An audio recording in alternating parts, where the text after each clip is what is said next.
નમસ્કાર વિદ્યાર્થી મિત્રો, આપણે એસવાયની અંદર આપણે પેપર નંબર 303 બરાબર, એની અંદર આપણે યુનિટ શરૂ હતું 1B બરાબર, પહેલા યુનિટનો બીજો ભાગ બરાબર. એમાં આપણે યુનિટનું નામ છે આપણે સવર્ગ સંકીર્ણ સંયોજનો બરાબર. તો આપણે એની અંદર આગળ શું શું જોયું તો કે સંકીર્ણ સંયોજનો સૌથી પહેલાં તો કોને કહેવાય બરાબર છે, એની માહિતી એટલે કે આપણે પ્રસ્તાવના ઇન્ટ્રોડક્શનની અંદર આપણે એ બધું જોયું. ત્યારબાદ પ્રાથમિક સંયોજકતા, દ્વિતીયક સંયોજકતા બરાબર. ત્યારબાદ વર્નરનો સિદ્ધાંત બરાબર કે ભાઈ જે સંકીર્ણ સંયોજનોની અંદર પ્રાથમિક સંયોજકતા દ્વારા શું જોડાય છે, કેવી રીતે જોડાય છે, દ્વિતીયક સંયોજકતા બરાબર, એ વિશે આપણે માહિતી મેળવી. આજે આપણે જોવાનું છે વર્નરનો સિદ્ધાંત, જે આની પહેલાંના લેક્ચરમાં આપણે જોયો હતો બરાબર. એ વર્નરના રાસાયણિક સિદ્ધાંતની આપણે સાબિતી જોવાની છે. તો શું કહે છે વર્નરના સિદ્ધાંતની સાબિતીમાં? કોબાલ્ટના વિવિધ સંકીર્ણોનો વર્નરે અભ્યાસ કર્યો. તેણે કોબાલ્ટ ક્લોરાઇડના દ્રાવણમાં એમોનિયા અને એમોનિયમ ક્લોરાઇડનું દ્રાવણ ઉમેર્યું અને તેનું હવાની હાજરીમાં ઓક્સિડેશન કરતાં કેસરી રંગનો સંકીર્ણ તેને મળ્યો. તેના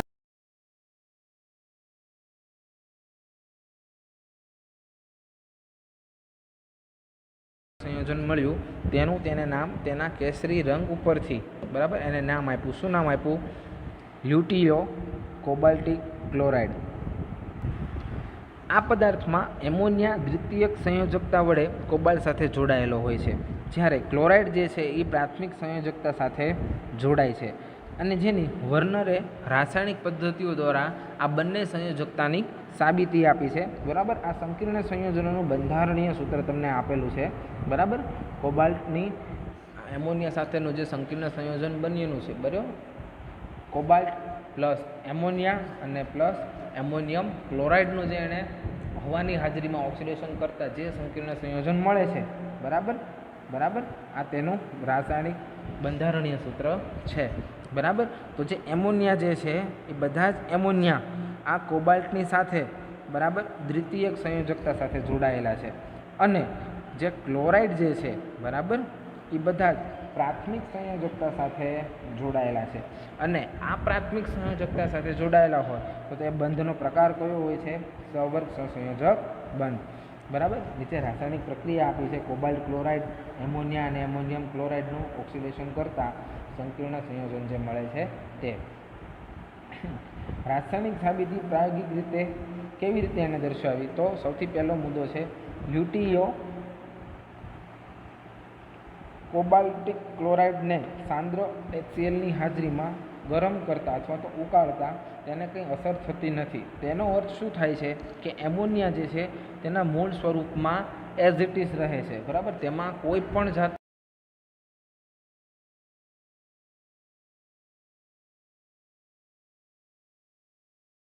સાથે એમોનિયાના 6 પરમાણુની સંખ્યા સંલગ્ન એટલે કે કાયમ માટે સંલગ્ન એટલે કે જોડાઈ રહે છે, તેમાં કોઈ પણ જાતનો ફેરફાર થતો નથી.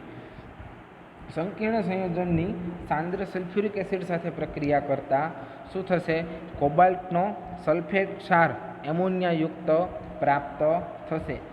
આ પ્રક્રિયામાં ક્લોરીન એ વિસ્થાપિત થયો છે એટલે કે ક્લોરીન જોડાયો છે બરાબર, એમોનિયા નહીં બરાબર. એમોનિયા તો દ્રાવણમાં હતો જ, વળી મૂળ પદાર્થમાં છે તેમ કોબાલ્ટ પરમાણુની સાથે 6 એમોનિયા અણુના હિસાબે બરાબર. જો આપણે સંકીર્ણ સંયોજનોમાં જોયું હતું કે એક કોબાલ્ટની સાથે 6 એમોનિયાના અણુઓ જોડાયેલા છે. કઈ સંયોજકતા સાથે? દ્વિતીયક સંયોજકતા સાથે.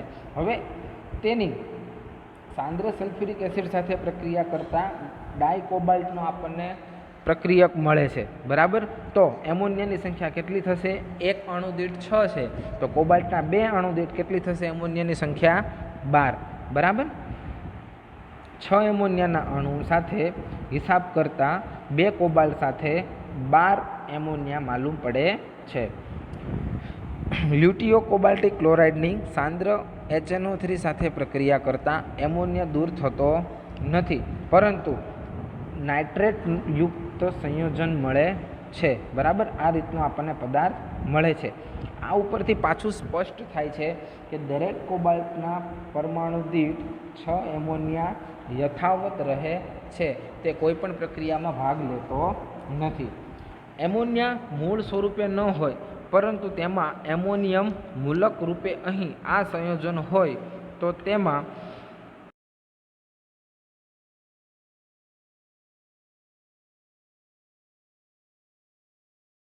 જે એ એક ચાર્જ તરીકે દાખલ થયેલો હોય તો ઈ સંકીર્ણ સંયોજનની અંદર તમે બેઝનું દ્રાવણ ઉમેરો તો શું થશે? એમોનિયા વેપોરાઇઝ થઈ જશે. પરંતુ એમ વિચારીને આ વૈજ્ઞાનિકે ઈ સંકીર્ણ સંયોજનોની અંદર કોસ્ટિક સોડાનું દ્રાવણ જે આલ્કલિક છે, બરાબર, તે ઉમેરીને ત્યારબાદ તેને ગરમ કર્યું તો શું થશે કે એમોનિયા વાયુ જરૂર મળે છે, પરંતુ સવર્ગ સંયોજનોનું વિઘટન થઈને કોબાલ્ટિક હાઇડ્રોક્સાઇડ બને છે, બરાબર. શું આપણને મળશે? એમોનિયા વાયુ વેપોરાઇઝ થયો, બરાબર, એમોનિયા વાયુ આપણને મળે છે, પરંતુ એ એમોનિયા વાયુ દૂર થઈને આપણને શું મળશે? કોબાલ્ટિક હાઇડ્રોક્સાઇડ, બરાબર. આ પ્રયોગ ઉપરથી એમોનિયાના સ્વરૂપનું તારણ આપી શકાતું નથી. કોસ્ટિક સોડા કદાચ વધુ પ્રમાણમાં પ્રબળ બેઝ તરીકે વર્ત્યો હોય તેમ માનીને વર્નરે ભીના સિલ્વર ઓક્સાઇડનો ઉપયોગ કર્યો. જો ઓલા સંકીર્ણ દ્રાવણની અંદર તેણે કોસ્ટિક સોડાનું દ્રાવણ ઉમેર્યું, બરાબર, તો એમોનિયા વાયુ મુક્ત થયો. હવે વૈજ્ઞાનિકે એ રીતે વિચાર કર્યો કે જે કાંઈ પણ આલ્કલીયુક્ત દ્રાવણ ઉમેર્યું છે, બરાબર, એ આલ્કલીયુક્ત દ્રાવણની સાંદ્રતા વધારે હશે, એટલા માટે હવે તેણે ઓછી સાંદ્રતાવાળો પ્રક્રિયક વાપરવાનું નિશ્ચય કર્યો. તો એને શું વાપર્યું? તેની જગ્યાએ ભીના સિલ્વર ઓક્સાઇડનો ઉપયોગ કર્યો, બરાબર. એટલે કે સિલ્વર ઓક્સાઇડનું પાણીમાં દ્રાવણ હોય તે રીતનું સિલ્વર ઓક્સાઇડ ઉમેરતા સિલ્વર હાઇડ્રોક્સાઇડ દ્રાવણ ઉમેરવાનું હોય છે. આમ કરતાં, બરાબર, કોબાલ્ટ હાઇડ્રોક્સાઇડનો એમોનિયાયુક્ત આપણને સંકીર્ણ સંયોજન મળશે. આ ઉપરથી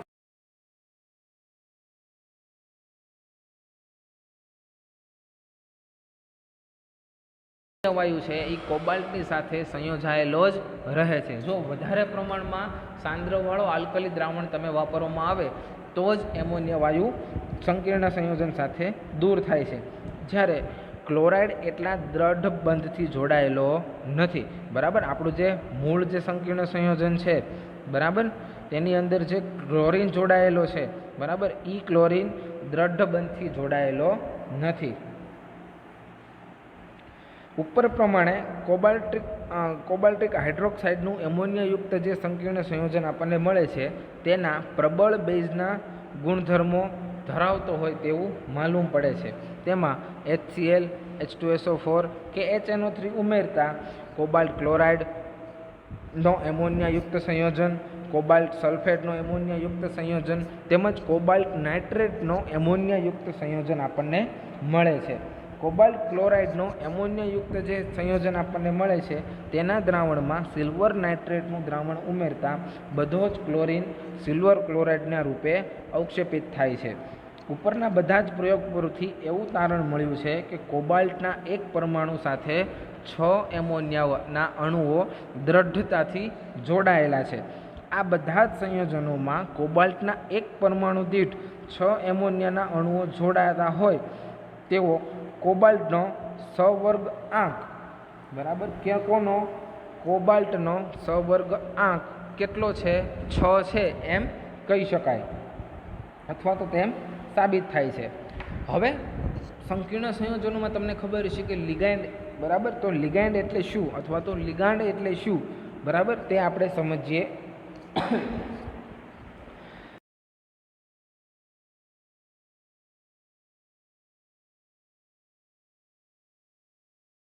અણુને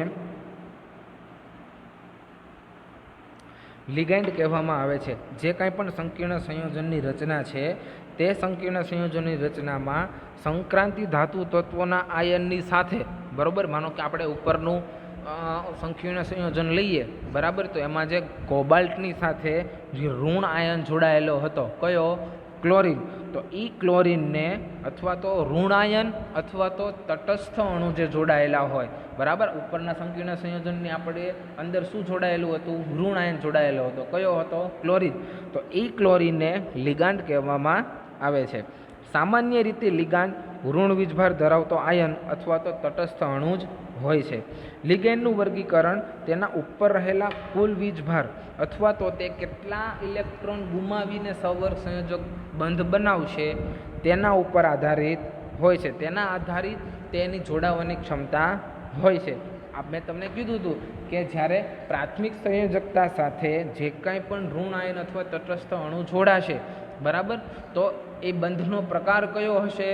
સહવર્ગ સહસંયોજક બંધ. સહવર્ગ સહસંયોજક બંધ એટલે શું? તો કે કોઈ પણ એક જ પરમાણુ બીજા પરમાણુને પોતાનો ઇલેક્ટ્રોન આપીને બંધ બનાવે, બરાબર, એ પ્રકારના બંધને શું કહેવાય? સહવર્ગ સહસંયોજક બંધ કહેવાશે.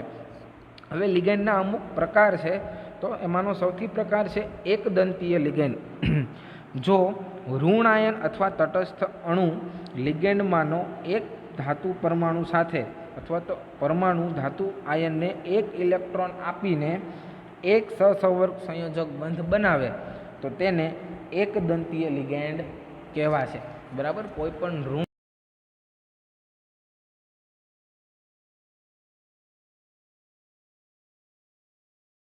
એટલો એ સહવર્ગ સંયોજક બંધની સંખ્યામાં વધારો થશે. બરાબર, જો એક ઇલેક્ટ્રોન ગુમાવશે તો એક સહવર્ગ સહસંયોજક બંધ બનશે.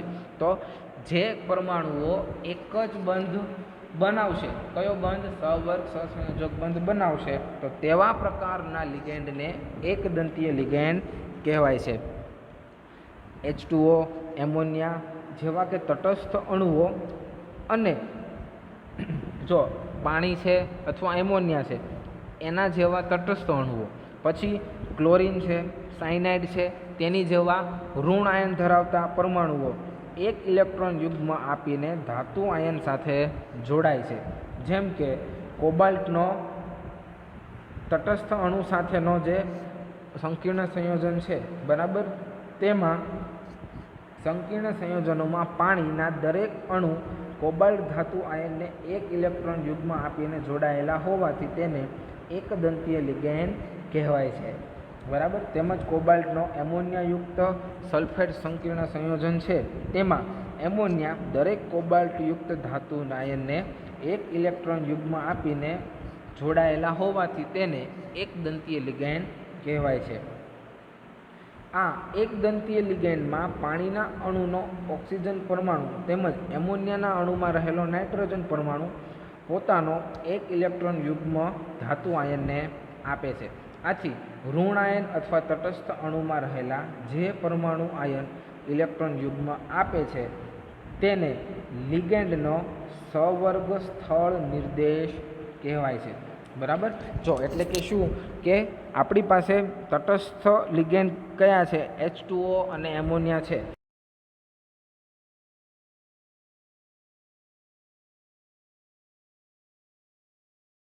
એમોનિયામાંથી નાઇટ્રોજન કરશે તો પાણીના મોલેક્યુલની અંદર H2Oના પરમાણુની અંદર ઓક્સિજન ઇલેક્ટ્રોન દાતા છે, માટે તેને શું કહેવાશે? ઓક્સિજનને લિગેન્ડનો સહવર્ગ સ્થળ નિર્દેશ કહેવાય છે. અને એમોનિયાની અંદર નાઇટ્રોજનને શું કહેવાશે? સહવર્ગ સ્થળ નિર્દેશ કહેવાશે. જે પણ ઇલેક્ટ્રોન યુગ્મનું દાન આપશે, બરાબર, તેને તેનો સ્થળ નિર્દેશ કહેવાય. દ્વિદંતીય લિગેન્ડ, જે લિગેન્ડમાં બે સહવર્ગ સ્થળ નિર્દેશ હોય, એટલે કે બે ઇલેક્ટ્રોન યુગ્મ આપીને, બરાબર, બે કયો સહવર્ગ સહસંયોજક બંધ બનાવતા હોય, બરાબર, તો તેવા પ્રકારના લિગેન્ડને શું કહેવાશે? દ્વિતીયક લિગેન્ડ કહેવાય. આ પ્રકારના લિગેન્ડમાં બે પરમાણુઓ બે ઇલેક્ટ્રોન યુગ્મ આપીને ધાતુ આયનની સાથે બે સહવર્ગ સહસંયોજક બંધ બનાવે છે. આમ એક જ લિગેન્ડ ધાતુ આયનની બે દ્વિતીયક સંયોજકતા સાથે સંયોજાય છે અથવા તો તેને સંતોષે છે. જેમ કે ઇથિલિન ડાયએમાઇન, બરાબર, આ તટસ્થ પરમાણુનું ઉદાહરણ છે. એક જ તટસ્થ અણુ તેના 2 નાઇટ્રોજન પરમાણુઓ ઉપરના 2 ઇલેક્ટ્રોન યુગ્મ ધાતુ આયન આપીને 2 સહવર્ગ સંયોજક બનાવે છે. જેમ કે એક ઓક્ઝેલેટ છે, બરાબર, 2 ઇલેક્ટ્રોન યુગ્મનું દાન આપશે. તો આ ઋણ આયનના 2 ઓક્સિજન પરમાણુઓ ઉપરના 2 ઇલેક્ટ્રોન યુગ્મ ધાતુ આયનને 2 યુગ્મ આપશે. એટલા માટે કેટલા બંધ બનશે? તો કે 2 સહવર્ગ સહસંયોજક બંધ બનશે. બરાબર, અહીંયાના ઉદાહરણો આપેલા છે. બરાબર, સલ્ફેટ, કાર્બોનેટ,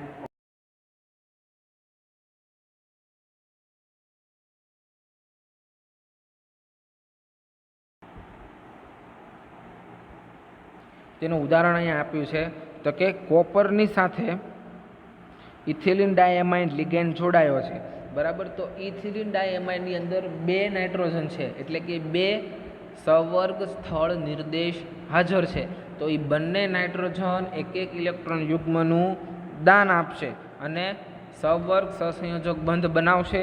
આ પહેલો સહવર્ગ સહસંયોજક બંધ, આ બીજો સહવર્ગ સહસંયોજક બંધ. લિગેન્ડ કેટલો છે? લિગેન્ડ એક જ છે, પરંતુ એક જ લિગેન્ડમાંથી 2 બંધની રચના થાય છે. બરાબર, એટલે આને શું કહેવાશે? દ્વિદંતીય લિગેન્ડ. બરાબર. હવે કિલેટ એટલે શું? જ્યારે ઇથિલિન એમાઇન તેમજ ઓક્ઝેલેટ વગેરે જેવા લિગેન્ડ ધાતુ આયન સાથે સહવર્ગ સહસંયોજક બંધ બનાવે છે, ત્યારે સંકીર્ણ આયનની ચક્રીય રચના બને છે. આ ચક્રીય રચનાને કિલેટ તરીકે પણ ઓળખાય છે. જો આપણે અહીંયા ઉદાહરણ સમજવાનું છે. અહીંયા આગળ બરાબર, આ એફીની સાથે લિગેન્ડ જોડાયેલા છે. આ પહેલો લિગેન્ડ, આ બીજો લિગેન્ડ,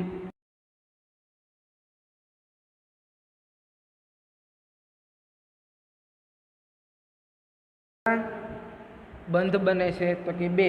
બરાબર, એની જેમ આ લિગેન્ડમાંથી પણ 2 બંધ બને છે, આ લિગેન્ડમાંથી પણ 2 બંધ બને છે. એટલે કે આ 3 કયા પ્રકારના લિગેન્ડ છે? દ્વિદંતીય લિગેન્ડ છે.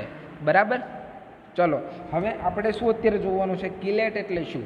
કે હવે આ લિગેન્ડ જે ધન ચાર્જ ઉપર, ધન ધાતુ ઉપર, ધન ચાર્જ ધરાવતા ધાતુ ઉપર સહવર્ગ સહસંયોજક બંધ બનાવે છે, એ બંધને લીધે જે કોઈ પણ એક ચોક્કસ ચક્રીય બંધારણીય રચના બનતી હોય, બરાબર, તો તે પ્રકારની બંધારણીય રચનાને કિલેટ તરીકે ઓળખવામાં આવે છે. હવે પછી છે ત્રિદંતીય લિગેન્ડ.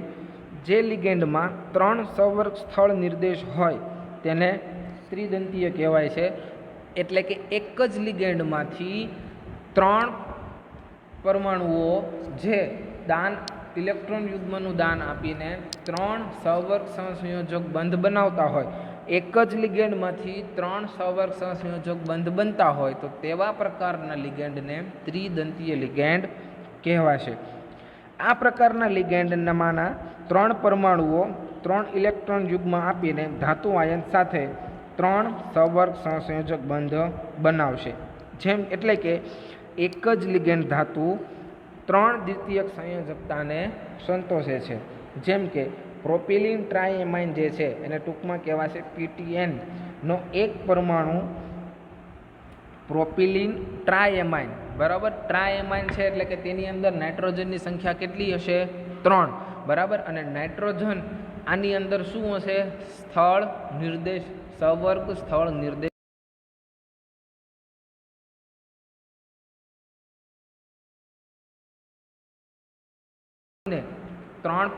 એક લિગેન્ડમાંથી 3 સહવર્ગ સહસંયોજક બંધ બનાવશે. બરાબર, એટલા માટે આ PTNને ત્રિદંતીય લિગેન્ડ તરીકે ઓળખાશે.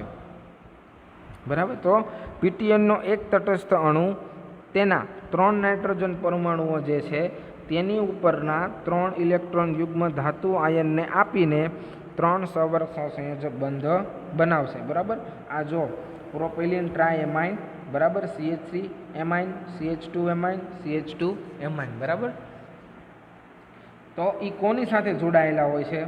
બરાબર, તો પોઝિટિવ ચાર્જના કોઈ ધાતુ આયન સાથે જોડાયેલા હોય. બરાબર, આ એક જ લિગેન્ડ છે, આ પણ એક જ લિગેન્ડ છે, આ પહેલો લિગેન્ડ, આ બીજો લિગેન્ડ, બરાબર. હવે એક લિગેન્ડમાંથી કેટલા સહવર્ગ સહસંયોજક બંધ બન્યા? તો કે 3. આ પણ લિગેન્ડમાંથી કેટલા સહવર્ગ સહસંયોજક બંધ બન્યા? તો કે 3. એટલે કે આ બંને લિગેન્ડને શું કહેવાશે?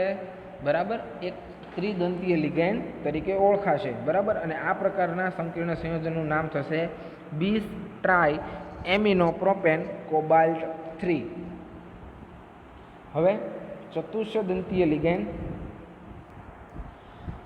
જે એક જ લિગેન્ડમાં 4 સહવર્ગ સ્થળ નિર્દેશ હોય તો તેને ચતુષ્દંતીય લિગેન્ડ કહેવાશે. સિમ્પલ વાત કે કોઈ એક જ લિગેન્ડમાં અંદર 4 સ્થળ નિર્દેશ હોય, એ 4 સ્થળ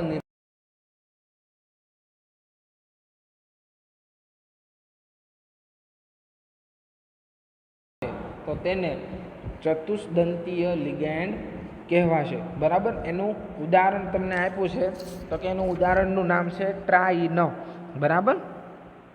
તો જો એની અંદર નાઇટ્રોજનની સંખ્યા કેટલી છે? 1, 2, 3 અને 4. આ 4 નાઇટ્રોજન કયા તરીકે વર્તશે? સહવર્ગ સ્થળ નિર્દેશ તરીકે વર્તશે, બરાબર. અને આ 4 નાઇટ્રોજન એક ઇલેક્ટ્રોન યુગ્મનું દાન આપીને, બરાબર, શું કરશે? 4 સહવર્ગ સહસંયોજક બંધ બનાવશે. કોની સાથે? ધન ભારિત ધાતુ સાથે, બરાબર. અને શું બનાવશે? સંકીર્ણ સંયોજન બનાવશે, બરાબર. તો એનું એક ઉદાહરણ છે, જો આ નિકલની સાથે, બરાબર, આ એક જ લિગેન્ડ છે આખો, બરાબર. અને આ આખો બીજો લિગેન્ડ, બરાબર. તો એ એક જ લિગેન્ડમાંથી કેટલા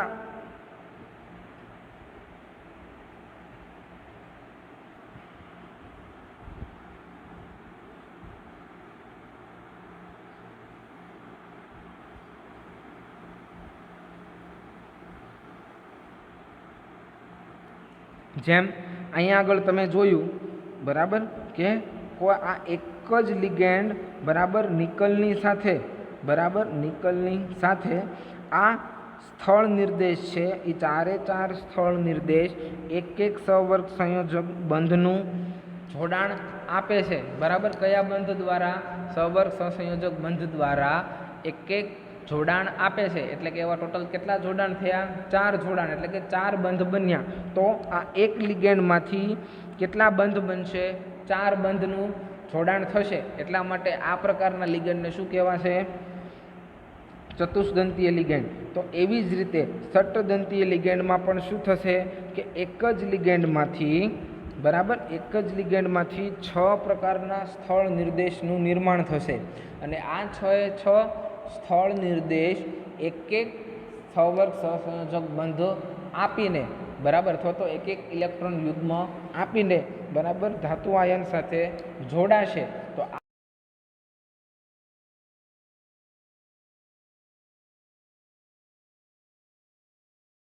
છે, બરાબર. હવે આ પણ એક ચક્રીય જેવી રચના થઈ, બરાબર.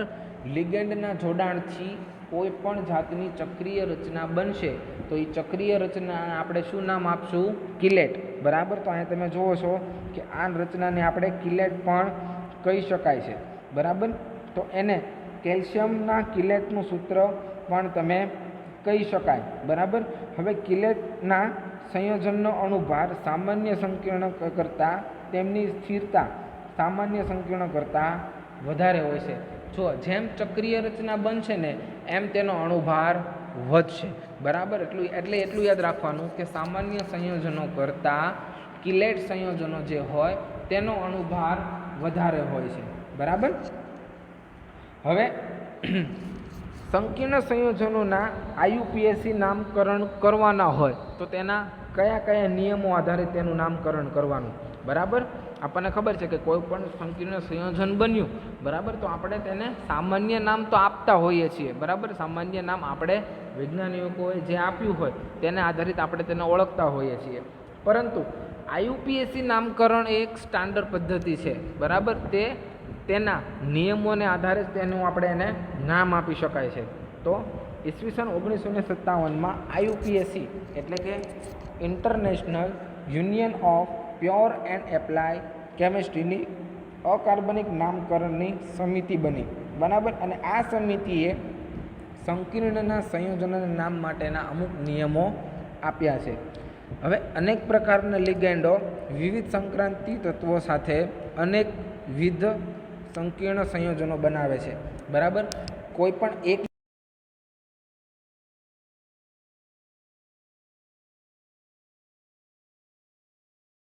આયન એક જ પ્રકારના લિગેન્ડ સાથે જોડાશે એવું હોતું નથી, બરાબર. તદુપરાંત મિશ્ર લિગેન્ડ ધરાવતા અનેક સંકીર્ણ સંયોજનો પણ બનાવી શકાય છે. એક કરતાં વધારે પ્રકારના પણ લિગેન્ડ જોડાઈ શકે છે, બરાબર. તો પહેલો નિયમ છે, આયોનિક સંકીર્ણ સંયોજનોનું નામ દર્શાવવા માટે પહેલાં ધન આયનનું નામ અને પછી ઋણ આયનનું નામ લખવાનું હોય છે, બરાબર. એટલે કે સૌથી પહેલાં ધન ભારિત જે ધાતુ આયન છે પહેલાં તેનું નામ લખવાનું ને ત્યારબાદ ઋણ ભારિત આયન હોય તેનું નામ લખવાનું. પછીનો નિયમ છે, સંકીર્ણ સંયોજનોમાં લિગેન્ડનું નામ દર્શાવવા માટેનો ક્રમ ચોક્કસ હોય છે. પ્રથમ ક્રમે ઋણ આયન લિગેન્ડ, દ્વિતીય ક્રમે તટસ્થ લિગેન્ડ અને તૃતીય ક્રમે કાર્બનિક લિગેન્ડનું નામ હોય છે, બરાબર. સૌથી પહેલાં ઋણ આયનનું નામ લખવાનું લિગેન્ડમાં. જો લિગેન્ડના 3 પ્રકાર છે, ઋણ ભારિત લિગેન્ડ, તટસ્થ લિગેન્ડ અને તેમજ કાર્બનિક સંયોજનવાળું લિગેન્ડ, બરાબર. તો સૌથી પહેલો ક્રમ કોનો આવશે? ઋણ આયન ધરાવતા હોય તેવા લિગેન્ડ. બીજો ક્રમ આવશે તટસ્થ લિગેન્ડ હોય અને ત્રીજો ક્રમ આવશે કાર્બનિક લિગેન્ડ, બરાબર. અને ત્યાર પછી ધાતુનું નામ લખવાનું. હવે તેમાં એનો પેટા નિયમ છે કે ઋણ વીજભાર ધરાવતા લિગેન્ડના નામની પાછળ ઓ પ્રત્યય લાગે છે. જેમ કે આ લિગેન્ડ ક્રમશઃ હાઇડ્રોક્સો, fluoro, chloro, bromo, iodo, સાઇનો, એમિડો, નાઇટ્રેટો, નાઇટ્રાઇટો, એસિટેટો, oxo, કાર્બોનેટો, સલ્ફેટો, ઓક્ઝોલેટો, ફોસ્ફેટો અને આર્સોનેટો વગેરે ઓ પ્રત્યય લગાડીને તમે લિગેન્ડ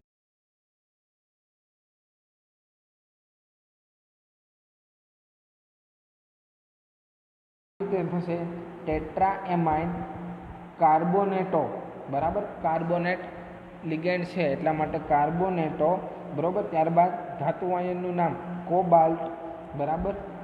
સી ક્લોરાઇડ, બરાબર. તટસ્થ લિગેન્ડનું જે સામાન્ય નામ હોય છે તે જ દર્શાવવામાં આવે છે, જેમ કે મિથાઇલ એમાઇન, ઇથિલિન ડાયએમાઇન, પ્રોપેલિન ટ્રાયએમાઇન વગેરે. પરંતુ અપવાદરૂપ જેવા કે H2O અથવા H2O હોય તો તેને એકવા તરીકે દર્શાવવાનું. NH3 એટલે કે એમાઇન હોય, બરાબર, એમોનિયા હોય તો તેને એમાઇન કહેવાનું, બરાબર. CO એટલે કે કાર્બન મોનોક્સાઇડ હોય તો તેના માટે કાર્બોનિલ, બરાબર. NO હોય તો તેના માટે નાઇટ્રોસિલ, બરાબર. સંકીર્ણમાં એક કરતાં વધુ પ્રકારના લિગેન્ડ હોય તો અંગ્રેજી વર્ણનું ક્રમ પ્રમાણે નામ આપવાનું રહેશે. એટલે કે આલ્ફાબેટિક જે ક્રમમાં પહેલો આવશે તેને આધારે તેનું નામ આપવાનું. સંકીર્ણમાં એક જ પ્રકારના એકથી વધુ એકદંતીય લિગેન્ડ હોય તો તેની સંખ્યા દર્શાવવી પડે, જેમ કે ડાય, ટ્રાય, ટેટ્રા, પેન્ટા, હેક્ઝા વગેરે, બરાબર. અને તેના નામની આગળ તેની સંખ્યા દર્શાવવાની, બરાબર. જેમ કે અહીંયા તમે જોયું કે સંખ્યા દર્શાવી છે ટેટ્રા, બરાબર. એવી જ રીતે આગળ તેની સંખ્યા દર્શાવવી પડે. પછીનો ત્રીજો નિયમ છે, એક કેન્દ્રીય સંકીર્ણ આયન કે જેમાં એક જ ધાતુ આયન હોય તો તેનું નામ દર્શાવવા માટે તેનો ચોક્કસ ક્રમ હોય છે, બરાબર. જેમ કે જો સંકીર્ણ ઋણ આયન હોય તો તેનો પહેલો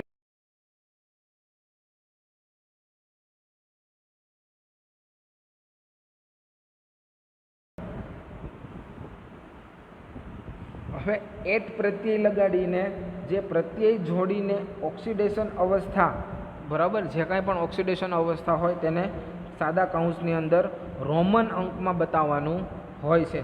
જેમ કે ક્રોમેટ 3, મેગ્નેટ 7, ફેરેટ 2, કોબાલ્ટેટ 3, નિકલેટ 0, બરાબર. સંકીર્ણ ઋણ આયનના સંપૂર્ણ ભાગને મોટા કૌંસની અંદર એટલે કે ચોરસ કૌંસની અંદર મૂકવામાં આવે છે. જો સંકીર્ણ ધન આયન અથવા તટસ્થ અણુ હોય તો ક્રમશઃ લિગેન્ડના નામ લખ્યા પછી અંતમાં ધાતુનું નામ જોડીને તેની ઓક્સિડેશન અવસ્થા કૌંસમાં રોમન અંક વડે દર્શાવવામાં આવે છે. સંકીર્ણ ધન આયન અથવા તટસ્થ અણુના આ સંપૂર્ણ ભાગને ચોરસ કૌંસમાં મૂકવામાં આવે છે, બરાબર. તેમજ જે કંઈ પણ ઋણભારિત ક્ષાર હોય છે, બરાબર, જેમ કે ક્લોરીન, બરાબર, પછી સલ્ફેટ, બરાબર, તો એ બધા જ તમારે ક્યાં લખવાના રહેશે? મોટા કૌંસ, જે ચોરસ કૌંસ છે એની જમણી બાજુ, બહારની બાજુએ, બરાબર. તો આ થયા આયુપીએસસી નામકરણ માટેના નિયમો, બરાબર. તો આ આધારિત આપણે તેનું નામકરણ આપવાનું હોય છે, બરાબર.